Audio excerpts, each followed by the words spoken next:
Hello all, and welcome to Assignment Creation and the Responsible Use of AI. My name is Cynthia Simon. I am a lecturer here at Rutgers University. I also teach as adjunct faculty at several other institutions. And the purpose of today's presentation is to offer some ideas about assignment creation, teaching students the responsible use of AI. So our learning objectives today, our attendees will be better able to create assignments that incorporate AI while still requiring students to engage in independent thinking and knowledge skill demonstration. And attendees will be better able to create assignments that discourage misuse of AI and permit faculty to catch AI misuse. Much of what I'm going to present today is from a specific class that I teach actually somewhere else, not at Rutgers. It's a writing-centered class. And most of what I will talk about are the assignments from there, but I will also share some additional examples and information from other classes I have taught, as well as from what I have learned from my colleagues and other presentations on AI. Incorporating AI literacy and AI use into assignments. So the first thing that we need to do is we need to let our students know what are the rules of the game. What's allowed, right? Because some of our students don't even realize that what they may be doing may be problematic, may be objectionable, or may result in them getting flagged if people are using software to flag AI for using AI when they weren't even trying to use AI. So let's first of all talk about clear instructions for students. Some things should be on your syllabus, whatever your policy is. Some of you are in places where there is a uniform school-wide policy or department-wide policy. Other folks have more lenience. But whatever it is, it should be there on your syllabus. Make a point of sharing that with students. So one way to approach AI policy is to have tiered use. Green, yellow, red. So what does that mean? Green is go for it. Use it however you want. We're good with that. Yellow is use it, but we're going to tell you how to use it. So for example, you may be allowed to use it just for cleaning up grammar, strengthening your writing. Right? And you can have an assignment like that where, right, the whole point of what you're doing is you're trying to find out, does most of what I teach are political science and ethics kinds of courses, disability studies stuff, right? So I'm trying to find out, do my students understand what the political implications of a public policy, are, or how that impacts, on somebody's life, or what are the ethical implications? So if they're going to use Grammarly to clean up their writing so that it can more effectively express what they're trying to communicate in the first place, that's better for them because they can demonstrate their knowledge and it's easier for me to read, right? Now, if I am concerned that what they're doing is simply letting AI write their answers, I can always say to them, look, I want you to submit the draft that you wrote first, prior to asking AI to help you clean up the grammar, clean up the language, clean up the words. Because then I can see, first of all, that the student put effort into what they were doing, and I can also see the AI says. I can have a yellow assignment that literally tells students exactly how to use AI. So an example from one of my disability studies courses. We had a discussion about various kinds of resources. And I said to the students in my response to one of the discussion posts, somebody take a shot at AI. See what AI says is available in New Jersey. Then go check out and see if AI got it right. Are these resources still available? Right? Did AI give us a website that no longer works? So you can ask students to compare the information AI is giving them to the information that they can find. Another version of these kinds of assignments, you can ask the students to read something, summarize it, ask AI to summarize it, compare the summaries. All of these things require students to engage in critical thinking. And they let them use AI if they want to. That's the yellow. We've got rules, we're going to tell you what the rules are. Red is no AI. Generally speaking, I don't want to see that on my exams. No AI on my exams, right? So if you label the assignments, students know what the rules of the road are. Now, students also need to understand the tool of AI, right? So you can include some general information on AI for students. Some courses have it as part of the reading assignments. In the course that's the case study for this presentation, it is AI information literacy is incorporated into the course. It is part of the assignments. So I have shared with the students some general information on Claude, on ChatGPT, which are better for what, right? Accessing these things also, right? Because we want to make sure we have equity. We want to make sure that students who may think, oh, I can't access stuff because I have to pay for it, realize that there are free versions out there. Realize that they can use it. Articles on AI hallucinations. Students need to know that AI doesn't always get it right. The AI sometimes makes stuff up. AI also is pulling stuff off the internet. So, along with hallucinations, you may have the problem of just AI bias, right? AI may present biased information because it's pulling from biased information. If we asked AI, I need a picture for a presentation I'm doing, I said, AI, come up with a picture of a couple of gangbangers. It's probably not going to be a couple of nice looking white boys. That's bias. There are white people in gangs. So you want to make sure students are aware of those things. How to use AI for research, right? Just like we teach students how to use library databases for research. How to when I was in law school, how to use Lexis and Westlaw. Right? We want to teach students how to correctly use AI for research so that they come up with what they're looking for. It can save time. It can be convenient, but you've got to know how to create prompts in the same way that you had to know how to do those, what words you choose to do a database research in the library. How to cite AI, right? If we're using it, we have to be transparent. There are rules for AI citing in APA formatting and MLA formatting. How do you cite it? You could also require students separately from that to simply say, I used Grammarly to revise and edit my final draft. If that's the rule you want to have, aside from the rules about citing AI in general. AI assignments. These assignments are from the class that is the case study here. So this is an asynchronous online class. It is a writing course. After I had the students read the AI material, I had them discuss how they would use it in college, how they would use it professionally. The focus of this presentation is on the college side of this, so I'm going to focus on those responses versus the professional responses, but the professional responses, I will say, were very interesting. We had people going into nursing, we had people, there was a variety of majors within my class, and it was very interesting to see like the nurses and the social workers saying, hey, you've got to have the human touch in our professions. There's a limit to what we can use it for. There was a discussion on research and writing tips. This discussion was broader than just AI. It was just in general tips.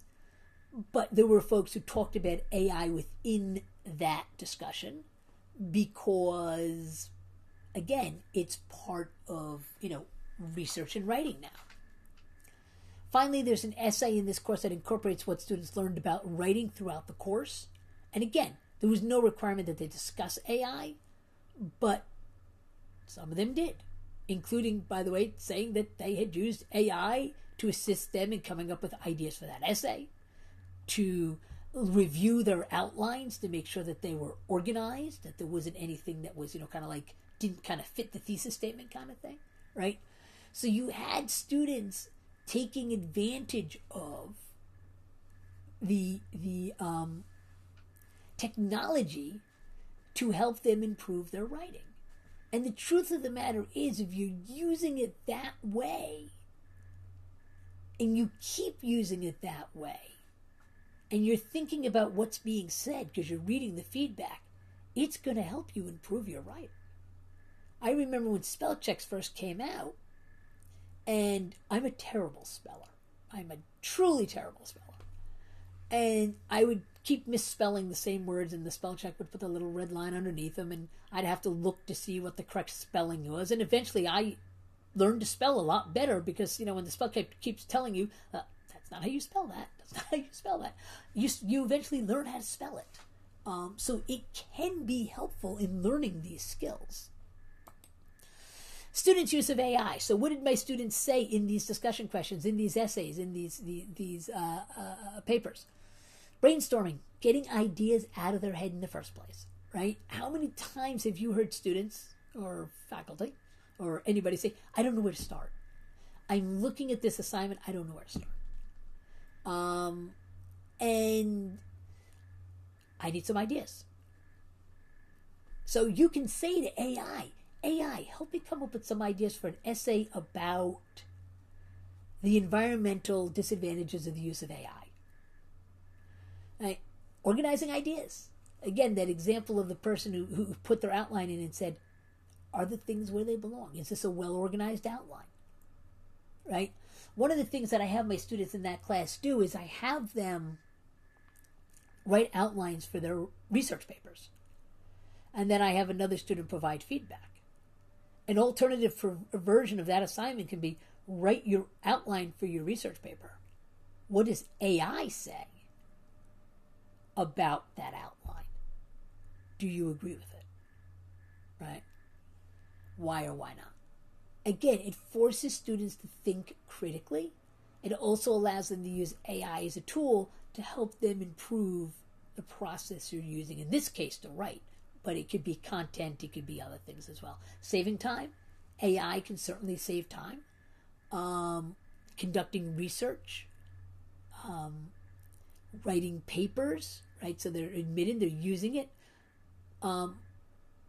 Checking grammar. Summarizing complex articles, right? Students who, some of this is maybe what we don't want them doing as faculty, right? It's this long, complicated article. They're going to summarize it instead of read the whole thing, right? AI is making, cliff notes for scholarly articles. Maybe that's not what we want them doing. We do have a lot of students, though, that are balancing work and life and other responsibilities. And at least maybe if they're doing that, it's better than not reading at all, because we know we have students that do that as well, right? So, but again, you can make that into an assignment, right? Summarize the article. What does AI say when it summarizes the article? Do the comparison, right? This will help students to really think about whether or not AI got it right. It also requires them to do more than just read passively. Make difficult concepts easier to understand. That's very beneficial. Again, you want to be able to double check it to make sure that it's accurately doing that. However, it certainly can be helpful for students, particularly English language learners, people that for whatever reason don't have as strong a vocabulary as other people. So that can make it easier for students to, at least now I have a starting place. Now when I look back at the article, I have an easier time understanding it because I now have a base to build on. The other two things that students put in consistently into the discussions was cautious. We're going to be cautious how we use AI. They recognize that it hallucinates. They recognize that it gets things wrong. They recognize it has biases. They recognize it can get caught by their teachers using it, right? And again, as I said, they were also writing about professions. So you had the social workers and the nurses going, "You need a human touch here." Right? We don't want to disconnect to the robot world. Double checking. Again, this idea, we can't trust AI. We need to double check. Now, have all of the students gotten that message? No. I've had students in some of my classes submit, papers where, the sources were, how shall we say this, made up, because that's AI. AI was making the stuff up. Which, by the way, is one way to catch students using AI. Go to their reference page and put the references in and see if they actually exist. Scaffolded assignments. Discouraging the use of AI and making it easier to catch. So again, these assignments are from the course that was the case study. I did not create these assignments for the purpose of playing Catch Me If You Can with the students. These assignments existed prior to AI, or versions of them existed prior to AI. So the purpose of these assignments really was scaffolding. It was really encouraging students to learn a skill, use a skill. And it happened to be that when AI came into existence, it became very easy to catch students that were blatantly using AI. Because when you did the use a skill part of this, it was clear whether you were doing it or you had, shall we say, unauthorized assistance. So here are the examples from the course. Articles about reading. There were a whole series of articles at the beginning of the semester, how to read the stuff that you're going to be reading for the course, right? Think of it if you're teaching a science class, right? How to read a chemistry textbook, right? If you're reading a course that involves, scholarly, my disability studies courses at Rutgers are all open educational resources. They're all mostly scholarly articles, right? Put a thing at the beginning, how to read a scholarly article, right? So the reading assignments here, the assignment was read this assignment on reading. Now I want you to read the essay that's the prompt for the prompt for the first essay assignment. Read it using the method that's described in this article. Compare that to how you normally read. What was good about it? What was useful about it? What was unuseful about it? What did you do differently? And in the course of that conversation, say something about the article that you're reading. That's the prompt. So now, in order, again, this becomes much harder for AI to do. Because there's three elements to this. It's the article about how to read. It's the article that they are reading as the applied article that they're applying the skill to. And it's past experience. AI doesn't know your past experience. So this becomes very challenging to write an AI prompt for that would make this look like it's being written by a student. Number two, they read an article called How to Say Nothing in 500 Words. And the application part of that assignment is what would have you changed in Essay 1 given what you read in this article? Well, Essay 1 is obviously a class assignment. Essay 1 is not always the same essay each semester. That's important for a minute. So how do you catch students using AI? Well, one way you catch students using AI is they hand in this assignment prior to actually doing Essay 1. Now, they shouldn't be doing that, but they are close enough, particularly in a 6-week semester, they're in the same week. So what happens is sometimes that How to Say Nothing in 500 Words application assignment is really short. Oh, I'll do that quickly. I'm just going to put that into AI and plop in my answer. So I had a couple of students do that this past semester. What happened? The AI pulled up, this is what I'll change in Essay 1. I'll change this sentence about cell phones to this particular thing. Now, what was very interesting was it was between my two sections of the course, I had about four or five students do this out of about 35, 40 students. And it was the same basic sentence that they were changing. Now, how do you catch them cheating? Well, number one, Essay 1 wasn't about cell phones this semester. That's the first hint there's a problem here. In fact, this semester, there was no essay about cell phones.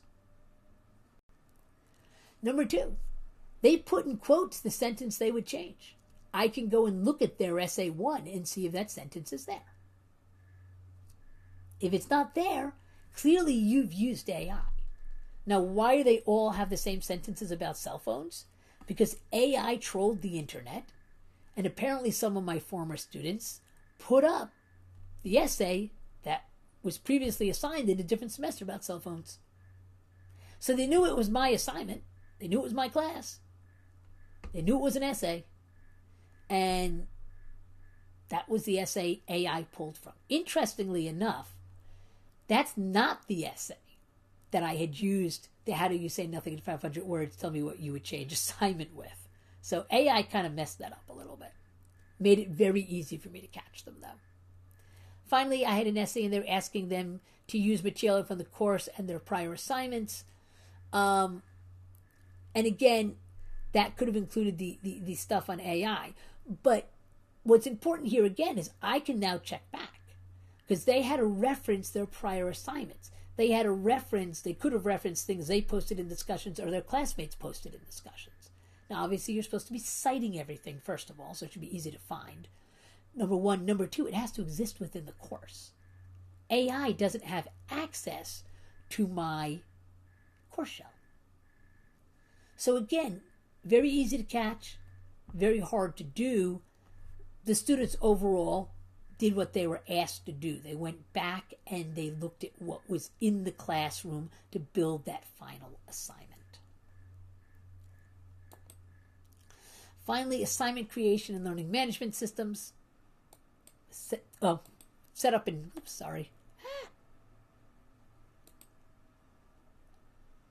my apologies.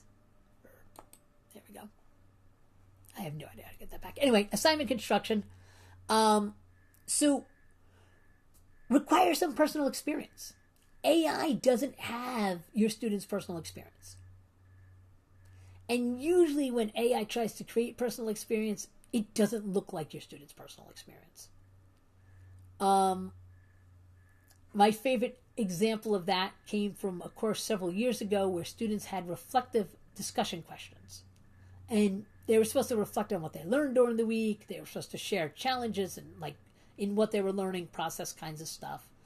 And one of the students in the final week concluded their discussion question by saying, I enjoyed the course, did you? Another student took that student's post, because they're supposed to reply to their classmates, put it in AI, had AI write a reply. AI's reply to the did you enjoy the course question was, I'm glad you enjoyed the course. I am AI. I have no emotions. The student didn't even bother proofreading and submitted the discussion exactly the way it was written. So, requiring personal experience, right? That whole discussion required personal experience. AI is going to be a little tricky there. Scaffolded assignments we discussed. Refer to unique course material. Again, I gave some examples there. But if it's something that's housed within your Blackboard or Canvas shell or whatever LMS you're using, and it's not out there on the internet for AI to pick up, it's going to be hard for the students to just use AI. Require evidence of process or have other assignments that ask about process.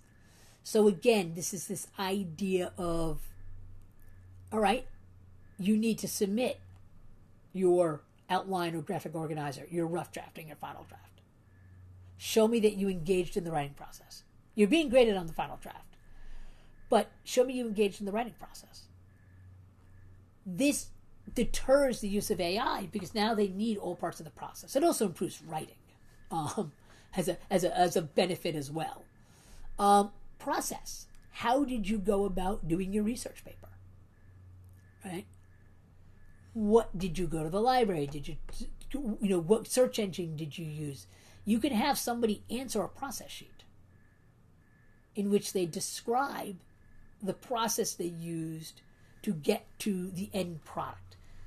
This encourages the students to think about the process they're using. It encourages the students to actually use good process. It's also really informative as professors, aside from deterring the use of AI, because we can get an understanding of what our students are doing and maybe where some of that process needs to be strengthened, or maybe where we need to give some guidance in process, or maybe where there's something that is going and working really well.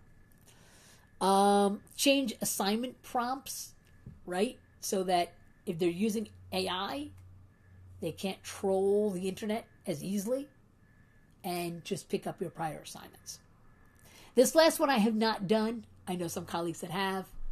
Include an instruction in white text, either at the end of the prompt or somewhere in the middle of the prompt, so that if a student's copying and pasting the entire prompt into AI, maybe the end isn't the best place because they might stop before you get there.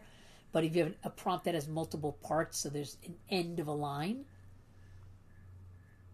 put something in white text. They won't see it. The AI will read it. So if you have a thing in there like, talk about unicorns in white text, the student won't see it, AI will see it. They'll stick some random thing about unicorns in there while you're talking about the fall of the Western Roman Empire. Great way to catch people using AI, particularly the lazy ones who don't proofread. And they're out there. All right, taking advantage of the LMS analytics. These are the things that are in our course shells that we can use that can help catch cheating. See how long it took a student to complete an individual question and or an assignment, right? So I had my crowd of 5 out of my 35, 40 students in the fall. The same group of students who were writing about cell phones in an essay that had nothing to do with cell phones. Several of them completed the midterm essay in 10 minutes. I can't write that essay in 10 minutes, right? That's a red flag. They're doing something they shouldn't be doing. See if a student is going in and out of assignments, right? So if you have something like, that's a writing assignment, they're going in, they're going out, they go, right? So are they, and how long are they in and how long are they out, right? You may be allowing students to go in and out. I don't necessarily object to students looking back at their notes or looking back at articles. But if you have a student that's going in and out for okay, I'm in, and they're going out just long enough to be able to put a prompt in, run something, and put an answer back, that kind of raises a red flag. See how long students spend reading embedded course material, or if they looked at it at all. My Rutgers courses are open educational resource, as are some of my other courses. So everything that they're reading or the links that they're clicking on are all within my course shells, which means I know if they open the stuff because those analytics are there. You can track that stuff. So if there's an assignment that says read how to say nothing in 500 words, apply it to, and you've never opened that assignment, I know you didn't read it. So these are some of the strategies that you can use to, first of all, encourage AI literacy in terms of how to use it, and what it can be used for, as well as ways to create assignments that use AI, that encourage critical thinking, ways to create assignments that can help catch students that are using AI and discourage its use because it's just not as effective as a means of getting the work done, as well as ways to use the analytics in your learning management systems to catch students doing what they should not be doing. Thank you, and I hope you have found this to be helpful.